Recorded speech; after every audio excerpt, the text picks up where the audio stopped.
Guys, जब भी आप कोई नया कंप्यूटर प्रोसेसर बाय करते हैं तब प्रोसेसर के कुछ ऐसे कंपोनेंट्स होते हैं या बोले तो कुछ ऐसे फीचर्स होते हैं जिन्हें समझने में आपको हमेशा परेशानी होती है। जैसे कि ये क्लॉक स्पीड क्या होता है, कोर एंड थ्रेडिंग क्या होते हैं, ये टर्बो बूस्ट टेक्नोलॉजी क्या है।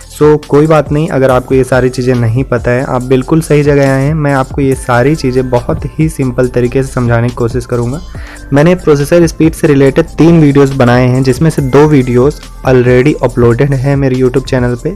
प्रोसेसर स्पीड पार्ट 1 में मैंने क्लॉक स्पीड के बारे में बताया था और पार्ट 2 में कोर एंड थ्रेडिंग के कॉन्सेप्ट को समझाया था। जिन्होंने ये दोनों पार्ट नहीं देखी है वो लोग जाओ और उन दोनों वीडियोज़ को देखो, क्योंकि प्रोसेसर के तीनों कंपोनेंट्स आपकी बहुत ज़्यादा हेल्प करेंगी जब भी आप कोई प्रोसेसर बाय करते हैं। आज के इस वीडियो में मैं टर्बो बूस्ट टेक्नोलॉजी के बारे में बहुत ही सिंपल तरीके से समझाने की कोशिश करूंगा।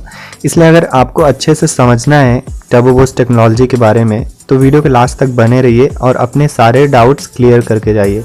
I hope this video will be very helpful for you all. So let's get started.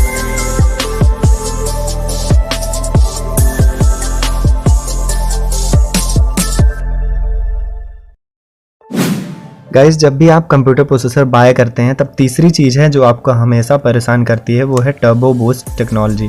इसमें 2 टेक्निकल वर्ड यूज़ हुए हैं। पहला है CPU base clock speed and second is CPU boost clock speed. सबसे पहले CPU बेस क्लॉक स्पीड को समझते हैं। CPU base clock speed processor का स्टैंडर्ड स्पीड या बोलो तो नॉर्मल स्पीड होता है।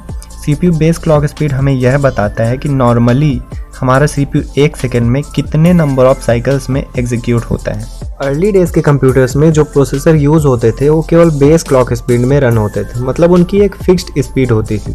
लेकिन जो मॉडर्न प्रोसेसर्स हैं उनमें बेस क्लॉक स्पीड के साथ साथ टर्बो बूस्ट क्लॉक स्पीड के भी फीचर्स होते हैं। अब सवाल ये है कि ये टर्बो बूस्ट क्लॉक स्पीड होता क्या है।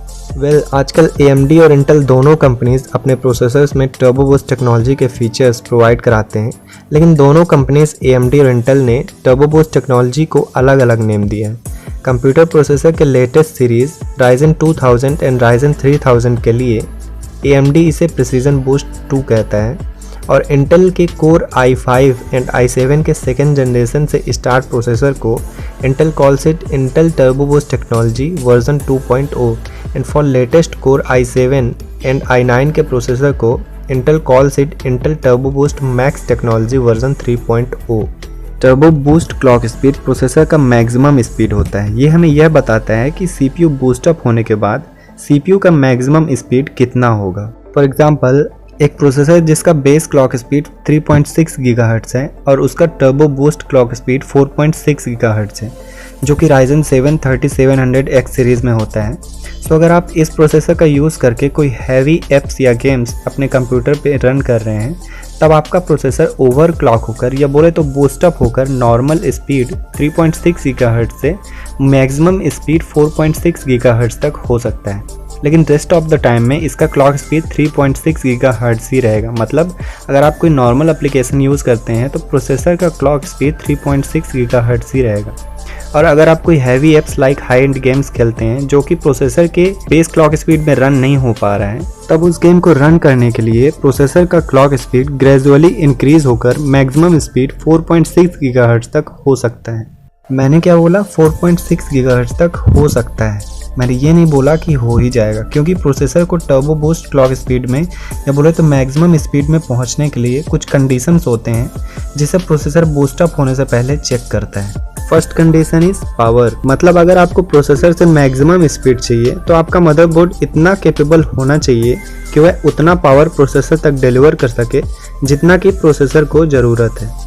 सेकेंड कंडीशन इज टेम्परेचर, मतलब बूस्टअप होने के लिए प्रोसेसर ज़्यादा पावर कंजप्शन करेगा। दैट्स वाई प्रोसेसर हीट भी बहुत ज़्यादा होगा। इसके लिए आपके प्रोसेसर के पास कोई अच्छा कूलिंग डिवाइस होना चाहिए जिससे वह प्रोसेसर को कूल डाउन रख सके। जो नॉर्मल CPU फैन होता है वह इस सिचुएशन में CPU को कूल डाउन नहीं कर पाएगा। इसके लिए आप वाटर कूलर का यूज़ कर सकते हैं।